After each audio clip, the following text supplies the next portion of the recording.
With over 6 hours to go until kickoff, today's matchday lineup will start in the northern Cheshire town of Warrington. Arrived in Central Station for 1:35.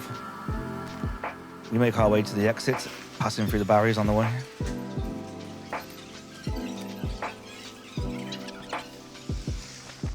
The skyline can be quite deceiving, as it's actually rather warm for British standards.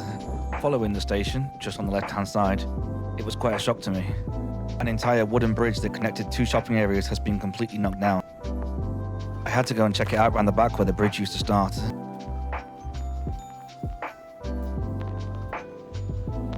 After that nostalgia, we carried on into the town centre. Then we turned right up to the old fish market, where I was surprised to see a mini children's fun fair going on today. And we couldn't continue without giving a mention to the Mad Hatter's Tea Party. I stopped by a local independent bakery. Plenty to choose from, but I grabbed a brownie and some coffee to start the day. Next up, I decided to go for a stroll around Golden Square. It's not the best shopping mall I've ever been to, but it certainly isn't the worst. It triggered a lot of old memories to see several shops still in the same chain as 12 years ago. But a large majority of them have now changed occupiers, of course. I can still vividly remember when this expanded section of the mall first opened in 2007.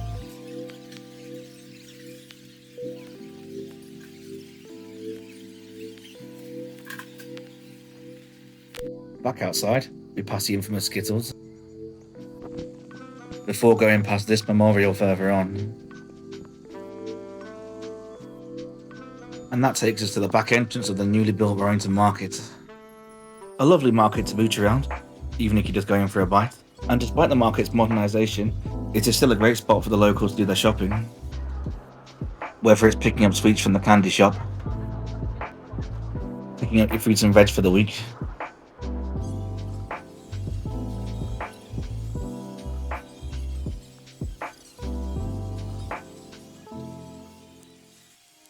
stopping by the Asian shop,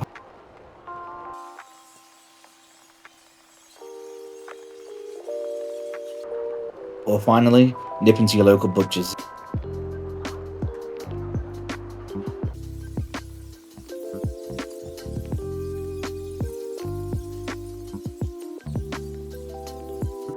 To tide me over, I decided to get a pork pie. Also a drink. Whilst enjoying these, I watched the world go by, even spotting the odd retro Warrington Wolves jersey. Next up, we headed on over to the Victorian Gardens of Palmyra Square. Just round the corner, we popped into the Warrington Museum, where the entry is quite nicely free. Impressed by what they've done with the place, we spent a nice half an hour or so taking in the histories of the local region.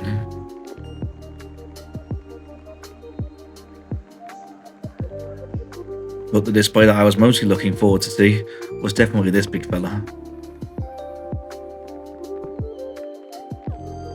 Back outside, we headed back up to Palmyra Square.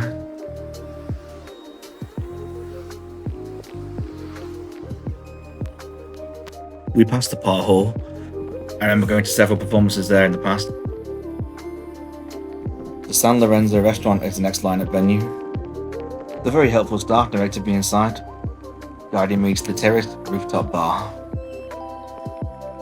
There, I checked out the menu, although many a drink were very visible right next to me. It's 5 o'clock somewhere as I settled for a cocktail. After freshening up for a little while, I stopped by the iconic Golden Gates, before nipping down the road to catch a peek of the old transporter bridge. It's finally time to start heading to the stadium as we pass through Bank Park. Appreciating the town hall architecture on the way. With tonight's venue becoming much more visible, we still had a fair amount of time to kill off. So what better to do than stop by a local pub? Went inside, bought myself a rubbish pint, we think it was pretty obvious which club this pub is supporting tonight. So today on the Matchday Line-Up, we are here to check out some Warrington Wolves hospitality here at the Halliwell Jones Stadium. But before making our way into hospitality, we thought we'd have a quick look around the club store. And to give you some background on Wolves, they've been inconsistent but are generally one of the most successful league teams in England. Honours include an impressive 9 Challenge Cups, but unfortunately lacking a Super League title. The home shirt is nice, along with many other merchandise options. But the highlight for me was definitely the bucket hats. Bought myself a pin to add to the collection. And a shout out to Wolves legend Brian Bevan. Directly across from Tesco, we waited by the main entrance and the doors opened at 5:45. With a nice selection of trophies and memorabilia as we make our way in. It seems we were in the wrong place despite the itinerary stating main reception, but the very helpful staff were there to send us in the correct direction. A bit of a queue outside our entrance before we started making our way into the East Stand.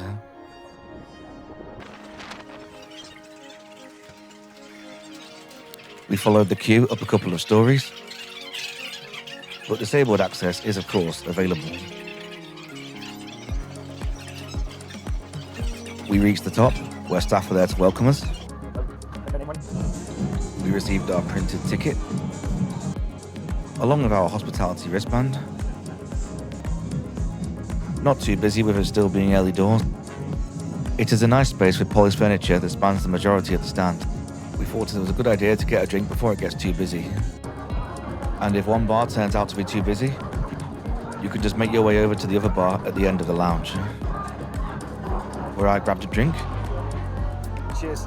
And took a seat by the windowsill and admired the view. Shout out to the wall decoration of notable ex-players, including a few that I watched. Later on, I grabbed another drink and started spotting a few players on the pitch.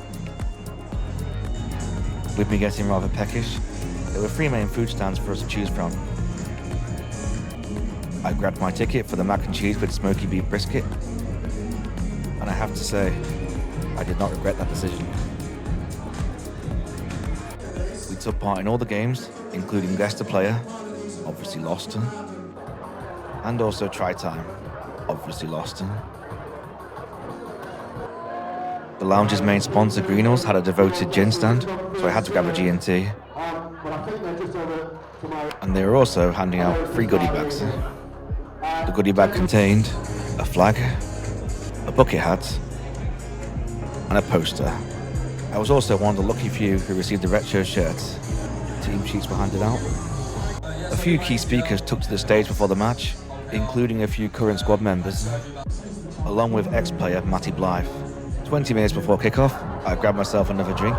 After all, rugby doesn't have the same restraints as football, and I made my way through this door to my seat on row Q, seat 68, just a few steps down, before the start of the match against local rivals Wigan Warriors in the Super League.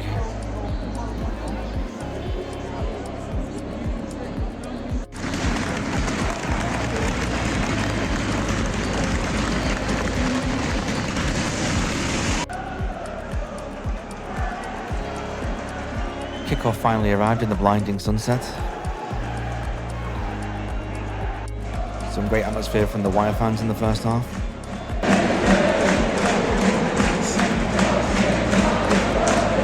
Back in the lounge at half-time, we queued up for a drink, while still catching the last few minutes of the half. Cheers. I chose a soft drink before I checked the scoreline in the other match. Second half, Warrington looked like they were in for a shout.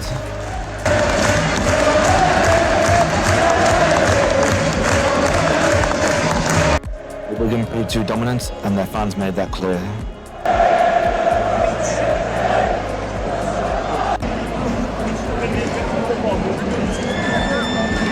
And the game came to a close with the scoreline of Warrington Wolves 18, Wigan Warriors 24. Guests were welcome to stay in the lounge for any post-match drinks, but I don't think Warrington fans were in the mood. The cost of today's hospitality was exactly £50, and when including all of today's other expenses, it came to a grand total of £123.19. A big thank you to Warrington Wolves for this hospitality experience, and also a big thank you to Warrington Town Centre for the brilliant day. And thank you to yourselves for watching this episode of the Matchday Line-Up. Let me know any club suggestions you have for the next episode.